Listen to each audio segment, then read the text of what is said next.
Je fais cette vidéo qui vise à répondre à la question, la fameuse question, quand faut-il faire le test de langue? Ou alors, quand faut-il tout simplement s'inscrire sur Arima?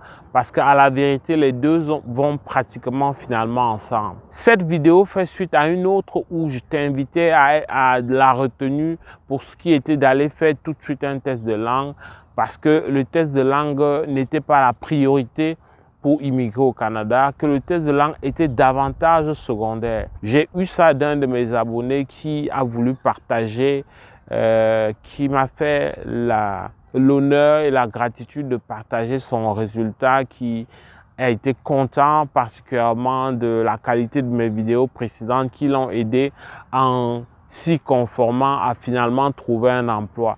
Alors félicitations à lui, félicitations d'ailleurs, je profite à tous ceux qui n'arrêtent pas de me dire merci. C'est vraiment le but de la chaîne. Félicitations aussi à ceux que j'ai pu accompagner et qui finalement ont pu avoir quelque chose. Ceux qui ont du mal, ben, il faut continuer, c'est comme ça, on ne peut pas tous avoir au même moment, on ne va surtout pas se décourager. Alors, quand est-ce qu'il faut faire le test de langue? Pour répondre à la question quand est-ce qu'il faut faire le test de langue concrètement, il faut savoir que le test de langue n'est pas une condition, par exemple, pour avoir un permis de travail. Ces derniers jours, ces derniers moments, il y a des latino-américains du Guatemala, du Pérou. Il y a plusieurs de ces pays-là qui ont vu plusieurs de leurs compatriotes arriver au Québec et au Canada en général pour des travaux saisonniers. Avec l'avènement de l'été, il fait beau et on a besoin de personnes pour les récoltes, etc. Donc, avec l'avènement de ces gens-là, c'est la preuve concrète, c'est vérifiable sur les médias et les plateformes Internet. Alors, c'est vérifiable que ces gens qui viennent, c'est vrai, connaissent le français parce que pour la plupart, ils reviennent pour la 3e, 4e, 5e fois, mais il y en a qui viennent pour leur première fois et ils n'ont pas nécessairement eu comme conditionnalité d'avoir un test de langue. C'est sûr que pour certains, ils ont appris, ils ont pratiqué la langue française pour avoir cette facilité-là. Mais vois-tu, ce n'est pas la condition sine qua non, ce n'est pas une condition incontournable pour ce qui est du permis de travail. C'est-à-dire, en d'autres termes, pour ce qui est de décrocher un emploi. Lorsque tu décroches un emploi dans les catégories de niveau de compétence 0 ou alors de catégorie A ou B, c'est-à-dire ce qu'on appelle emploi qualifié, oui, c'est sûr que à l'entrevue, on doit pouvoir remarquer que tu causes aisément, tu échanges aisément en français. Tu peux comprendre les nuances lorsqu'on te parle et tu peux également parler de manière nuancée. Ça, c'est ce qu'on demande, mais on ne va jamais te demander un examen de langue, un test de langue ou un score de langue. On ne va jamais exiger un score de langue avant de te recruter. On veut s'assurer si tu peux travailler en français. D'ailleurs, dans certains cas, travailler et être capable de parler plus l'anglais que le français va être plutôt paradoxalement un atout, alors qu'on parle là des employeurs du Québec, c'est-à-dire des employeurs sur un territoire dont le français est l'unique langue officielle. Mais dans la pratique, l'anglais reste une langue très utilisée dans le domaine professionnel, une langue qui domine parfois dans les pratiques professionnelles jusqu'à 55% dans la grande région métropolitaine de Montréal. Donc, une fois qu'on a compris que le test de langue n'est pas la condition pour avoir un contrat de travail ou même pour immigrer avec un permis de travail fermé en général, dès qu'on a compris comme ça, on n'a pas de la misère à comprendre que ce n'est pas urgent. Mais finalement, quand est-ce qu'il faut vraiment faire son test de langue? Moi, je te suggère, comme les formalités de permis de travail et de visa peuvent durer parfois jusqu'à 12 semaines, voire 16 semaines, parfois même ça va plus loin que ça, ok?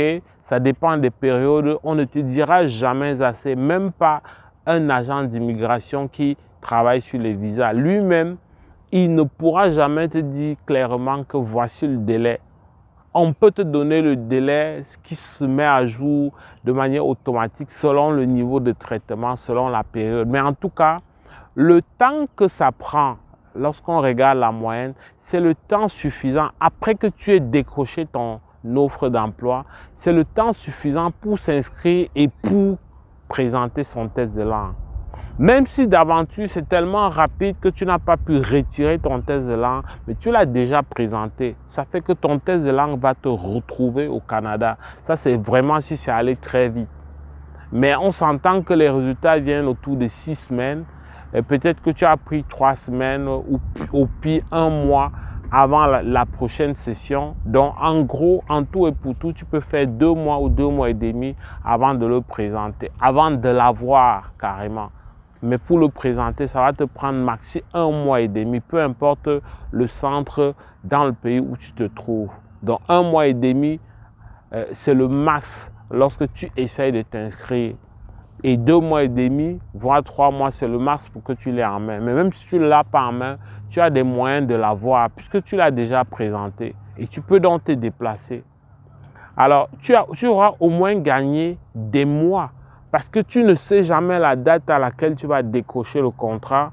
Mais tu es capable de savoir que maintenant que j'ai un contrat de travail, je suis éligible probablement si mon métier est un emploi dit qualifié, ben je suis éligible à la résidence permanente. Je n'ai pas besoin d'attendre comme plusieurs les programmes de l'expérience québécoise ou le programme de l'expérience canadienne pour postuler. Je peux directement, étant encore dans ma procédure de permis de travail, je peux déjà justement, et ça me permet de répondre au deuxième volet de la question donc, de cet abonné, je peux donc m'inscrire finalement sur Arima. Je m'inscris à ce moment-là avec le test de langue que je fais et je m'inscris avec la mention « J'ai déjà obtenu une offre d'emploi ».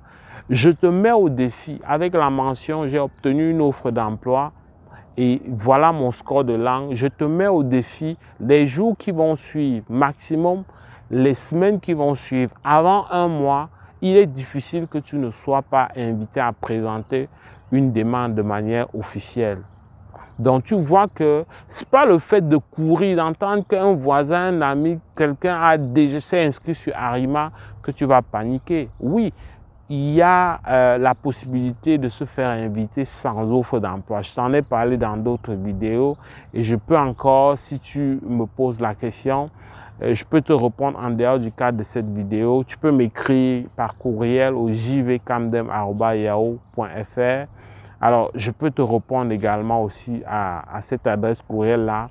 Mais définitivement, il ne s'agit pas de courir vers une inscription sur Arima qui va être caduque, qui va expirer au bout de 12 mois. Il ne suffit pas de courir, aller faire un test de langue qui va être caduque au bout de 24 mois et tu devras refaire un autre. Donc, il faut regarder tous ces aspects-là.